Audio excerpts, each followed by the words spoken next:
Hello, my name's Tom, and in this video I'm going to be asking the important question: are guitar synths just for nerds?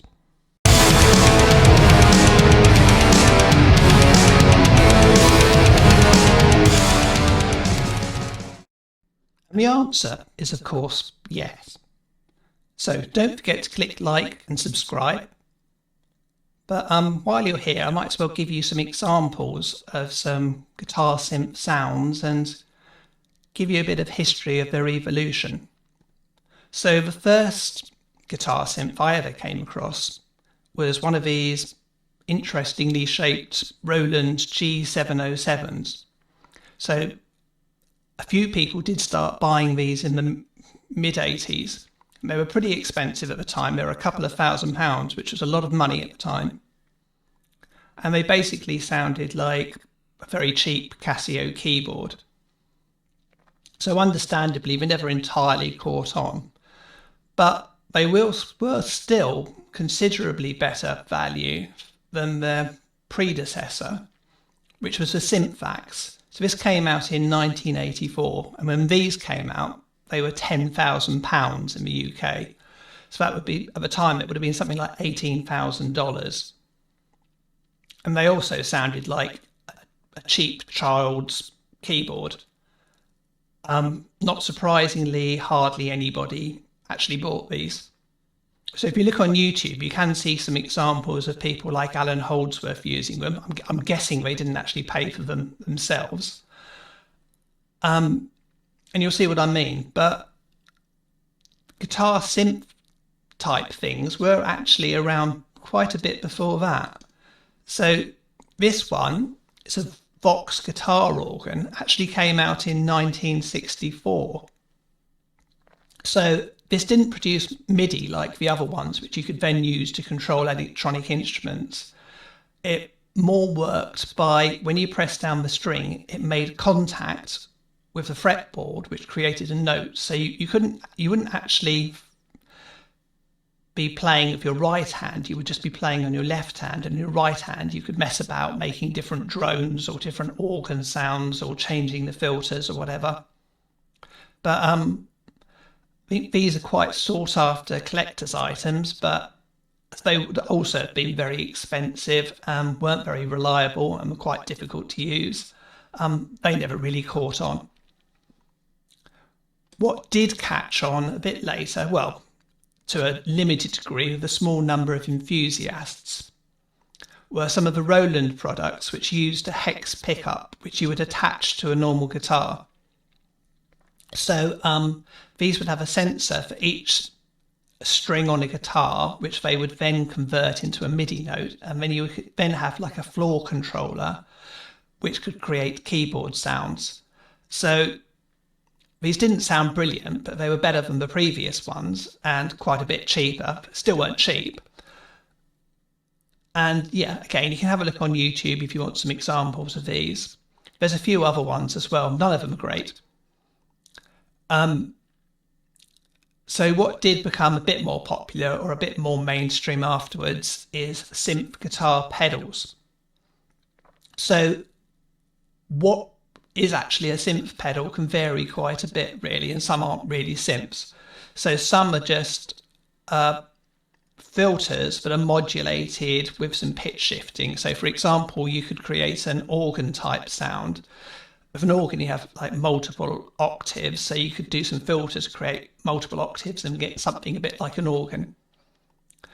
And you can use some like oscillators, which just basically go backwards and forwards and turn filters backwards and forwards, turn pitch backwards and forwards, and modulate it and make it sound synth-like. But there are some more sophisticated ones, and what they actually do is convert the incoming guitar signal to like say a sine wave, and then the sine wave, which is something a synth would actually use, can then be used to create synth-like sounds.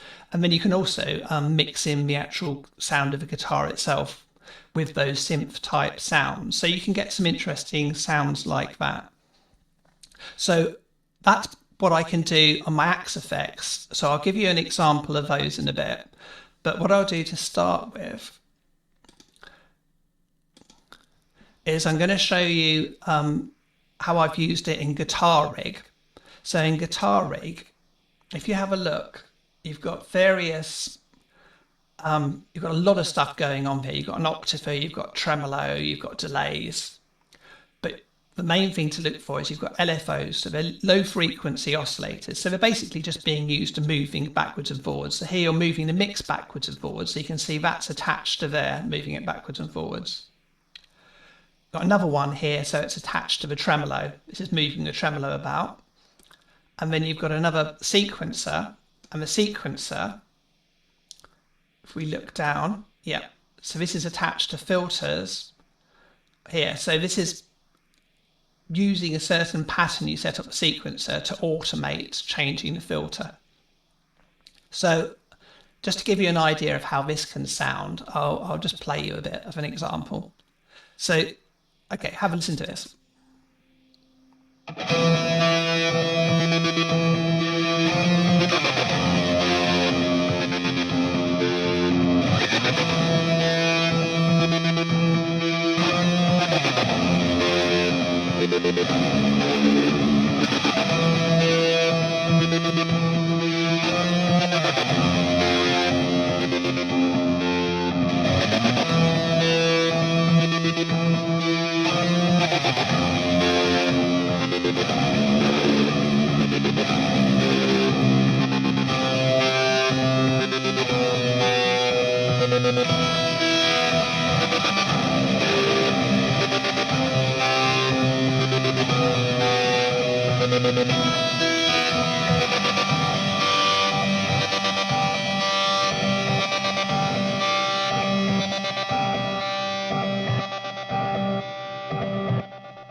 So the next example I'm going to show you is with my Fractal Axe FX2.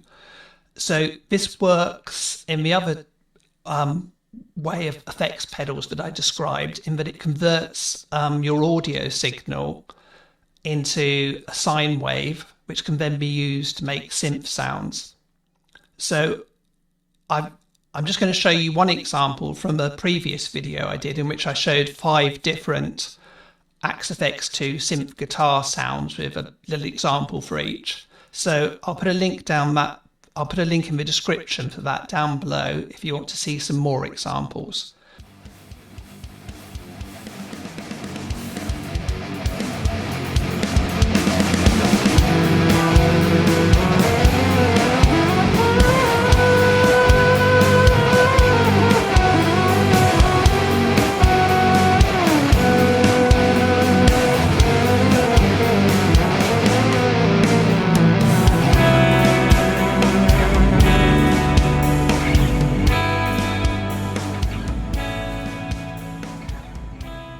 You don't want to spend loads of money on expensive guitar effects that you might just mess about with for half an hour once and then get bored with and never play again.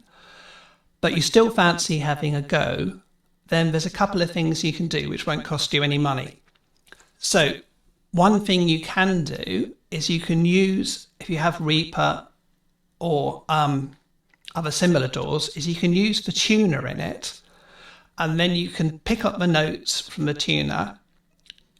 You do send MIDI events to another channel. So then you record the MIDI, and then you can use that MIDI to play keyboards or samplers or whatever you want. So what I'll do to start with is I'll just show you the playing guitar bit, which I'm then converting into MIDI. And you'll see it come up on the notes here.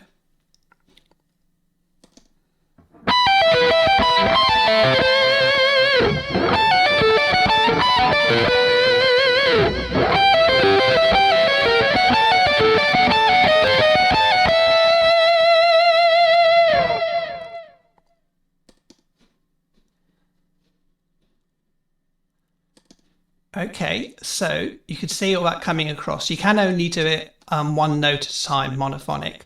So the original MIDI I recorded, you can see here, and there's lots of little noises and string noises, so I had to go and clear it out and then convert it to here, and then I used the MIDI from here to then play another instrument, which I'll show you in a second. So I have got, going in how to the details for all this, I have got another video called How to Create MIDI from Your Guitar. So I'll put a link in the description for that as well, so you can try that out at home. So I'll just show you. So if you feel the need to make your guitar sound like a singing llama, you can mix your guitar in with it as well. So oh, hang on, here you go, turn it off. So I'll play that so you can see what it sounds like.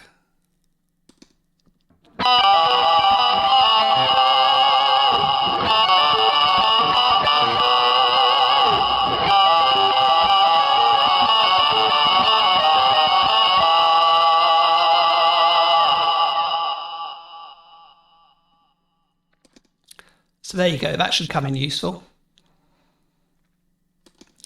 So another way you can do it, this way you can only do it monophonic, but another company which makes, there's the Jam Origin MIDI Guitar 2, and you can use this to do polyphonic stuff. So you can, it's supposed to work with bends, it does to a bit, but not great, and you can do aftertouch and legato. Those don't work brilliantly either. And you can use, you can choose different tools here. You can choose different instruments. You've got some built-ins. You've got a very basic keyboard in it. But what I've used on this one is I've used another free instrument, free VST. So I'm using the BBC Symphony Orchestra from Spitfire Audio. And I'm using violas on the spiccato setting. Now the problem I had with this is I could play along with it and play along with it. This is only on a trial version, so it kept cutting out, which is a bit annoying. So what I wanted to do is render it with the sound. And I eventually managed to do it with this one. But when I was using some more intensive, more memory intensive synthesizers, like I tried doing it with Vital, which is a very good free one. I've got demos for that as well on my YouTube channel. But it couldn't quite hack it when I tried to render it. It kept locking up. I did get some examples eventually on using a smaller setting, but it seemed to struggle on it. And this is a decent computer. I've never had any problem with audio at all.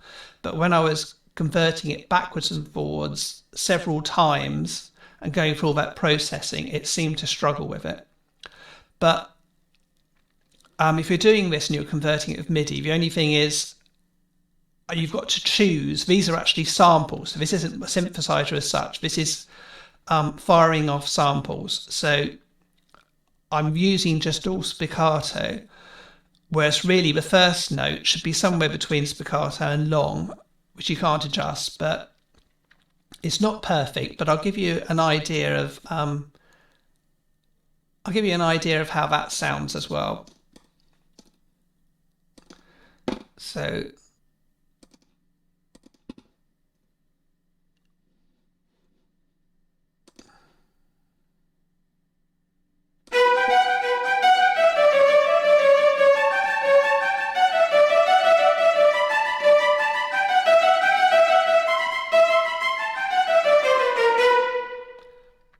at the end, if I was doing it with a guitar, just with a guitar, I would normally feel that I had to do a big bend, but that didn't really work. It just sounded weird. So it just kind of stops rather abruptly. But it gives you an idea of some of the things you can do with MIDI Guitar 2.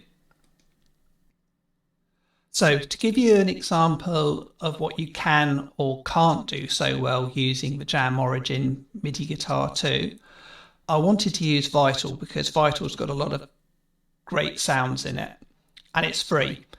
But I just couldn't get it to render. It just struggled too much with the CPU. It didn't seem efficient at all. So instead, to give you some examples, I'm going to use the built-in instrument. So there's an Mda Piano in here. So first of all, I'll show you what it sounds like if you just slide a single note.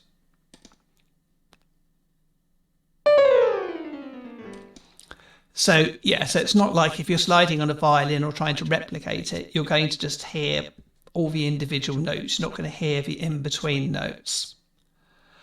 So I'll just play your next bit. So that was a guitar doing a bend. So the same thing applies when you're bending it backwards and forwards, is even when you have the bends turned on the articulations, which I haven't on here, but I did when I did it, it just doesn't work brilliantly. And it's difficult. So you do lose that expression of in between notes, and you lose that feel. So you're having to play in a one-dimensional way. I mean, also anything like dampening on the strings or scraping the strings or playing percussively at all doesn't work. You have to do everything absolutely clean and on the note to get a good result. And even then, you tend to get lots of little bits of noises where you're just moving your hand across the strings, which then create MIDI notes. So you then have to go in and put it into a MIDI mode and just edit out all those. To a certain extent, you can use some Reaper tools to. So what you could do on the Reaper tools is you could set it to automatically remove anything that is less than a certain length, just to get rid of those little bits and annoying bits and pieces. So that's one way of getting around it, but it's not completely clean.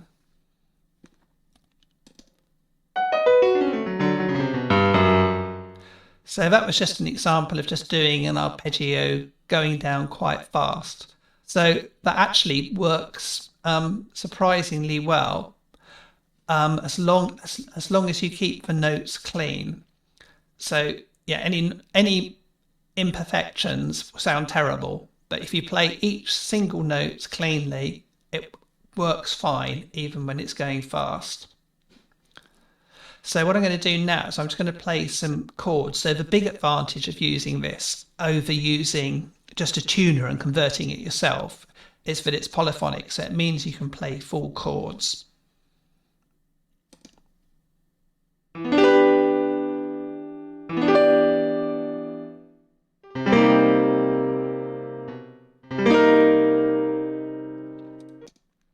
Okay, so on that I was playing like guitar chords, but with a piano sound. So that sounds like you would play it on a guitar. So you're hearing all the individual notes, whereas normally on a piano, you would be playing them pretty much at the same time.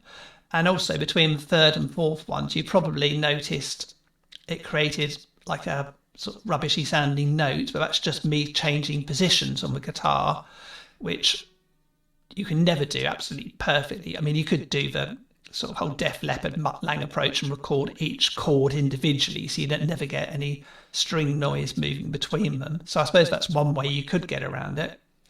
But if you wanted it to sound more like a synth guitar, then, more like a synthesizer or a keyboard or a piano, where you play them all at the same time, the best way to do that is to just pluck them, the individual strings, with your fingers all at the same time rather than running them down with the pick. So I'll give you an example of that.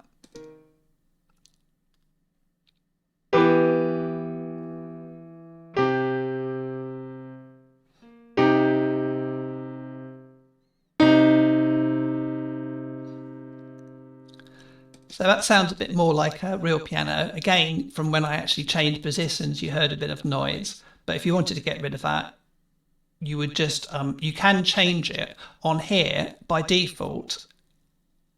When it's recording it, it's an audio. But what you can do is you can go to the settings so that you actually record it as MIDI. And then I could go into the MIDI notes and just literally just delete those bits where you've got the string notes. So it wouldn't take that long to do and it will work. So you can get a free trial version of this. So you can just go to the website. I'll put a link on it. You download it. It's a bit annoying because it keeps cutting out every few minutes. It will just stop working and you forget, and then you've got to go back in, and then you just click the button and it will start going into trial. But it'll give you a chance to play about with it, so you can try out some different instruments, see how you get on it with it yourself. You can also watch the video I've got on how to convert your guitar into MIDI. And I've got as I said, I've got the Axe FX2 one. That's the one which works, I think, most convincingly, and I've actually used that for some synth-like guitar solos on some songs, and I think it works quite well and gives a different flavour. So I'd check that as well. So I'll put all those up. So yeah, thanks for watching, and let me know in the comments if you have any other suggestions, or if anybody else has tried any of these older guitar synths or even still has one today. Okay, thanks for watching. Cheers.